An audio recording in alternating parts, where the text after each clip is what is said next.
Harold. Jenkins had been the janitor at Crestview Electronics for almost 20 years. Every morning he arrived before dawn, pushing his old mop cart down the hallways while the building still slept. The hum of fluorescent lights and the soft squeak of his shoes were the only sounds in a place that once buzzed with life. Lately, though, something had changed. Departments were downsizing, engineers disappeared quietly, desks were cleared overnight, and rumors whispered through the break room like a draft through an open window. Harold noticed everything, not because he was nosy, but because cleaning meant being invisible. When people thought no one was listening, they said things they shouldn't. The new CEO, Richard Fallon, had arrived 6 months ago, all smiles and promises of efficiency. He wore designer suits and talked about modernizing the company, but Harold had lived long enough to recognize greed when he saw it. Fallon wasn't saving Crestview, he was gutting it. One night, while emptying trash bins on the executive floor, Harold overheard two managers whispering near the glass conference room. "Once the layoffs are done," one said, "the merger with Valortech goes through. Fallon gets his bonus, and we're golden." Harold froze, clutching the trash bag. Valortech was a foreign firm known for shutting down American factories and moving production overseas. If they merged, Crestview's 300 workers would be out of jobs, some of them friends Harold had known for decades. That night, he couldn't sleep. He thought about Carol from accounting, who brought cookies every Friday, Jake from maintenance, whose wife just had a baby, and all the quiet faces who trusted that tomorrow would look like yesterday. The next morning, while polishing the floor outside Fallon's office, Harold noticed a folder left slightly open on the CEO's desk. Through the glass wall, he could read the heading, Project Streamline, Phase 3, Termination Schedule.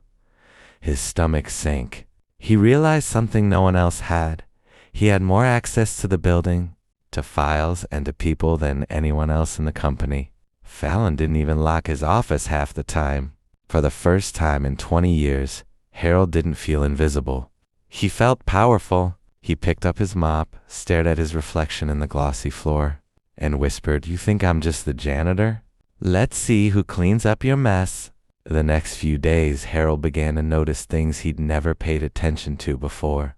Every document left on a copier, every late-night meeting, every shipment that came through the loading bay, it all told a story. Crestview wasn't failing because of bad luck or slow sales. It was being sabotaged from within. During his evening shift, Harold started collecting tiny fragments of evidence. He photographed documents with his old flip phone, memorized passwords carelessly written on sticky notes, and even recorded snippets of hallway conversations. To anyone watching, he was just a quiet janitor sweeping floors. But in truth, he was building a map of betrayal. He found out that Fallon had been rerouting supply, contracts through Shell, companies owned by himself. Millions of dollars were being drained from Crestview, disguised as outsourcing expenses. Once the merger went through, the company would collapse, and Fallon would walk away rich. Harold didn't know much about corporate law, but he knew right from wrong. He also knew that if he went to the board, Fallon would crush him instantly. Nobody listened to janitors, not in a place like this. So he came up with a plan.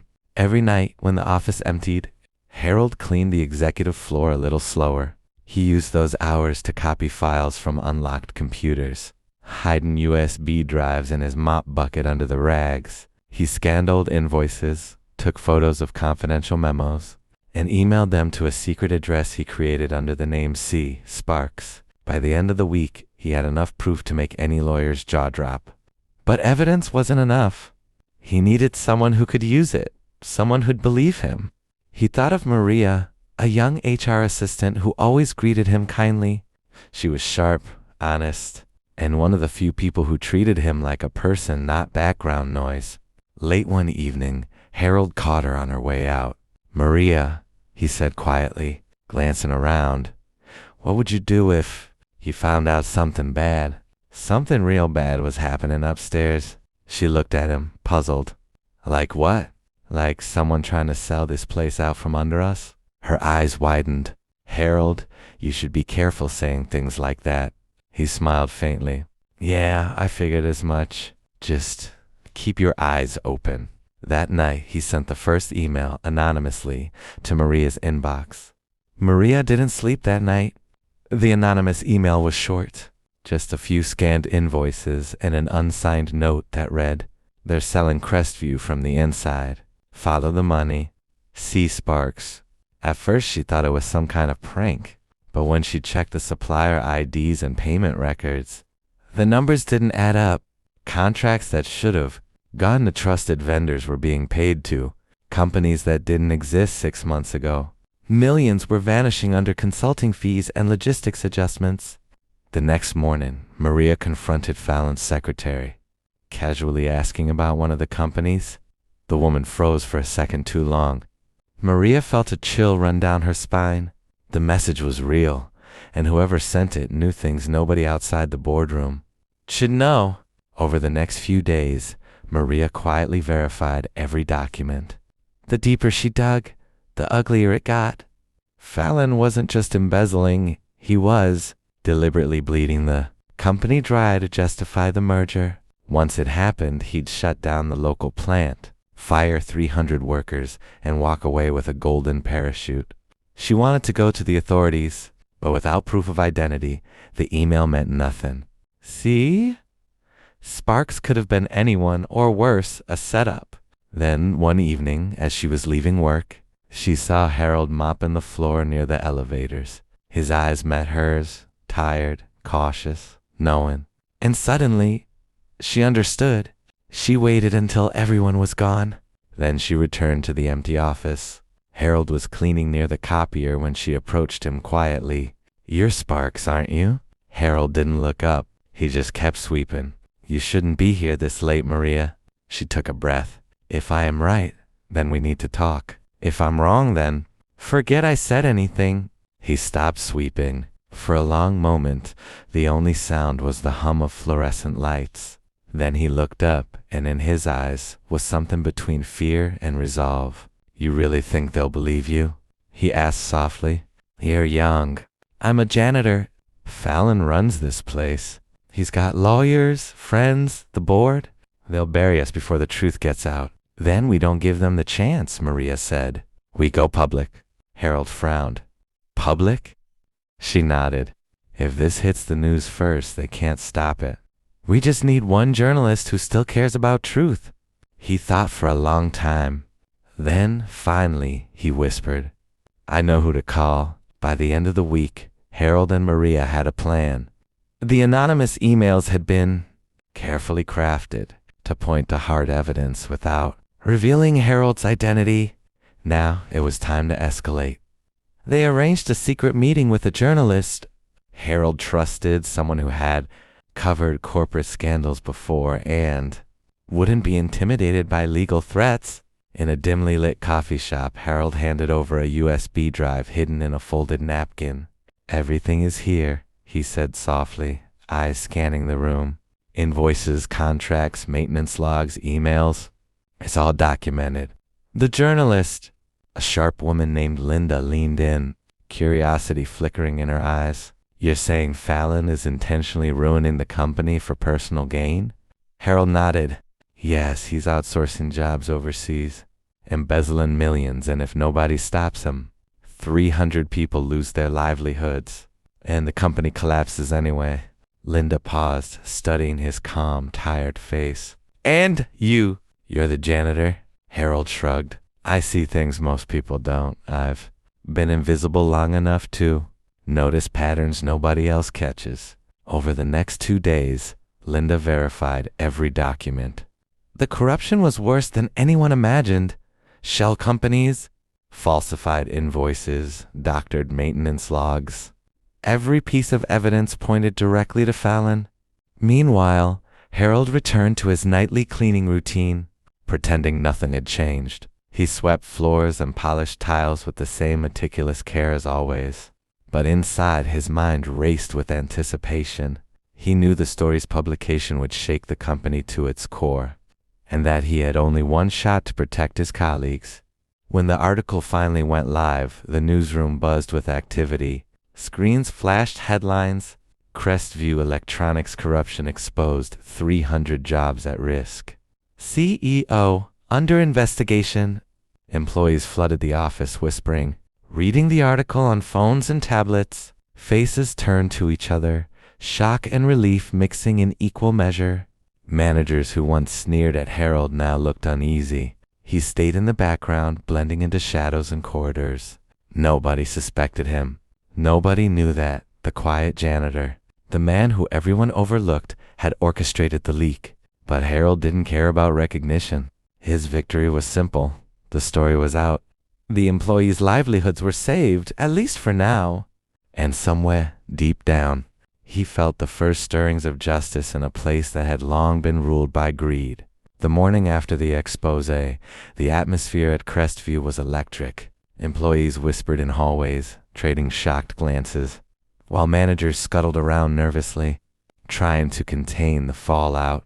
Fallon's office was a hive of panic. Phones rang nonstop, emails piled up, and the CEO's usual composure had vanished. Harold, as usual, pushed his mop cart down the empty corridors, seemingly oblivious, but each floor he cleaned, each desk he polished, gave him a front row seat to the chaos he had orchestrated. The cafeteria buzzed with rumors.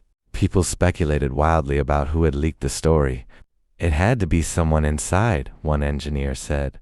Nobody outside could know all the details. Fallon, however, was determined to find the culprit. He interrogated managers, scrutinized security footage, and demanded explanations. Yet Harold remained invisible. The cameras caught a janitor pushing a cart, scrubbing tiles, never lingering near a single office for too long. The perfect disguise.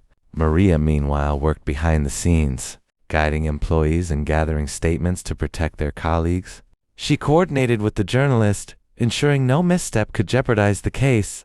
Her admiration for Harold grew daily, not just for his bravery, but for his calm, methodical approach. Then on Thursday, the first real threat appeared. A confidential memo surfaced in the HR department, falsely accusing an internal saboteur of leaking sensitive data. The board demanded immediate action, threatening termination for anyone remotely connected. Harold read the memo as he emptied a wastebasket on the executive floor. His heart sank for a moment. The risk had grown dangerously real. Fallon was closing in, and if the wrong person was blamed, innocent employees could lose everything. He met Maria in the supply closet later that evening. "They're onto something," he whispered, eyes darting nervously. "I need a new plan." Maria nodded. "We tighten the circle. Only people who absolutely need to know, and no paper trails. We can't give them a single clue." Harold exhaled slowly, thinking of the 300 employees depending on them. He realized that courage alone wouldn't be enough. They needed precision, timing, and a strategy as flawless as the floors he polished every night. That night he stayed late, scanning documents and preparing a digital safe vault of evidence. Every file, every email, every contract was meticulously cataloged. One mistake, one misstep, could ruin everything. But Harold knew that the stakes were worth it. The people mattered more than recognition or safety. And as he pushed his mop down the empty corridor, he whispered to himself, "Not today, Fallon. Not on my watch." The following week, Harold and Maria took bolder steps. The evidence was now securely stored, but it wasn't enough to sit back and wait. The employees' futures were at stake, and Fallon's moves were becoming more aggressive. Security cameras were repositioned. Suspicious auditors roamed the floors, and whispered threats filtered down the hierarchy. Harold began using his nightly cleaning round strategically. He left subtle hints for Maria, a highlighted document on a printer tray. An important memo slipped under a door, a strategically forgotten USB drive in an unlocked drawer. Each action was measured, careful, invisible to anyone who wasn't paying attention. One evening, while cleaning the executive office, he overheard Fallon on the phone, speaking with an unknown investor. "I don't care what it takes," Fallon hissed. "Get rid of the janitor if necessary. I don't care who finds the leak. This merger has to happen." Harold froze for a moment. The threat was real. Fallon knew someone inside was leaking information, but he couldn't know it was him. Maria met him later in the stairwell. "They're getting desperate," she said quietly. "The board is pressuring Fallon. They might act rashly." Harold nodded. "Then we move faster. It's now or never." Over the next 2 nights, they prepared a comprehensive package for the authorities and the journalist. Every fraudulent contract, every doctored invoice, every hidden memo was compiled and cross-referenced. They worked quietly, efficiently, communicating only through coded notes and subtle signals in the empty building. On Thursday, the journalist returned. Harold handed over the final files, all encrypted and impossible to trace back to him. "This is everything," he said. "Once it's public, it can't be stopped." The next morning, the article went live. Social media exploded.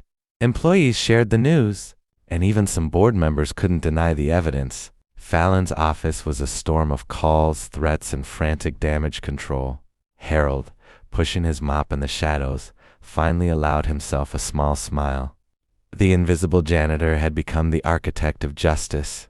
The people he cared about, Carol from accounting, Jake from maintenance, the entire floor of engineers, were safe, at least for now. For the first time in decades, Harold felt the quiet satisfaction of true power. Not through title or recognition, but through knowledge, strategy, and the courage to act when it mattered most. Fallon was unraveling. By now, the evidence was undeniable. The media coverage, the social buzz, and internal employee discussions left him with no room to maneuver. Every decision he made seemed to backfire, and the board started questioning his judgment openly. Harold watched from the background, cleaning the floors with his usual quiet precision. But inside, his mind raced. The people around him, once unaware of his role, began noticing subtle changes. Managers hesitated when passing him. Employees smiled nervously, sensing that the janitor, who always seemed invisible, now carried the weight of truth. Maria coordinated meetings with key employees who could safely speak out without putting themselves at risk. The goal wasn't revenge, it was protection.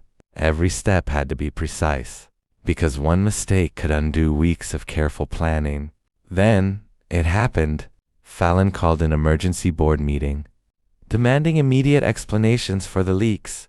As the board members filed into the glass conference room, Harold's heart thumped. He couldn't enter. He didn't need to. The momentum had shifted. Inside, the board began dissecting the documents and press reports. Fallon tried to argue, tried to spin the story, but every counterpoint was met with irrefutable evidence. Shell companies, falsified invoices, doctored maintenance logs, all pointed directly to him. From the hallway, Harold glimpsed Maria, calm but intense, guiding employees who were prepared to testify. The board started asking Fallon-pointed questions about contracts he had approved. He faltered, stammered, and finally, in front of witnesses, admitted to minor mismanagement, hoping to minimize the damage. But the truth was already public. By the end of the meeting, Fallon's credibility was shattered.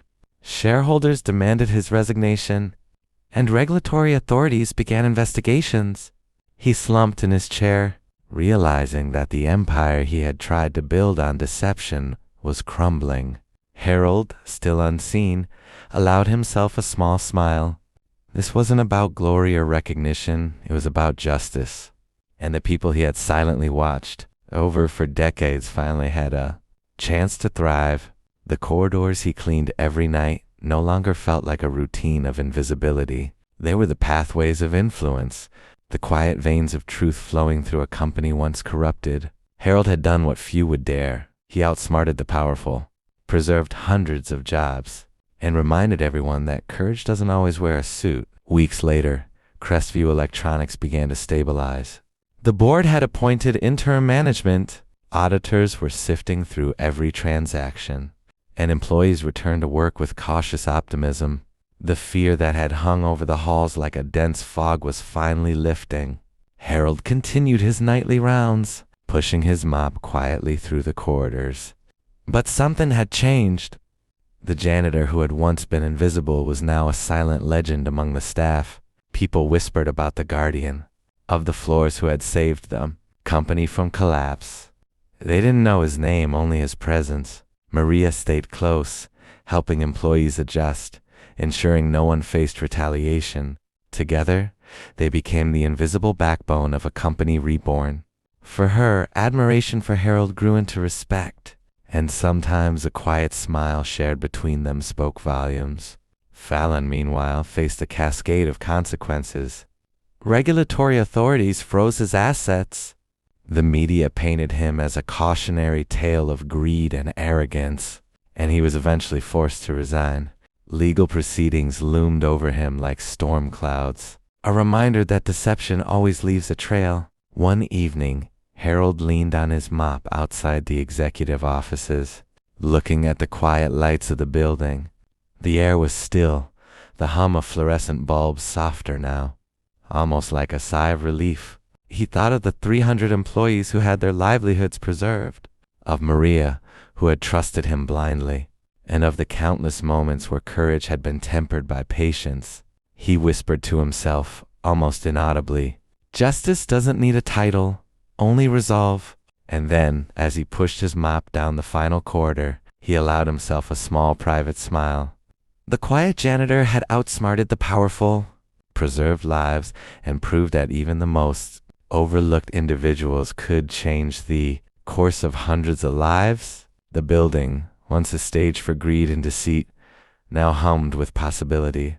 And though no plaque bore his name, Harold Jenkins knew the truth. Sometimes, the greatest heroes were the ones who cleaned up after everyone else.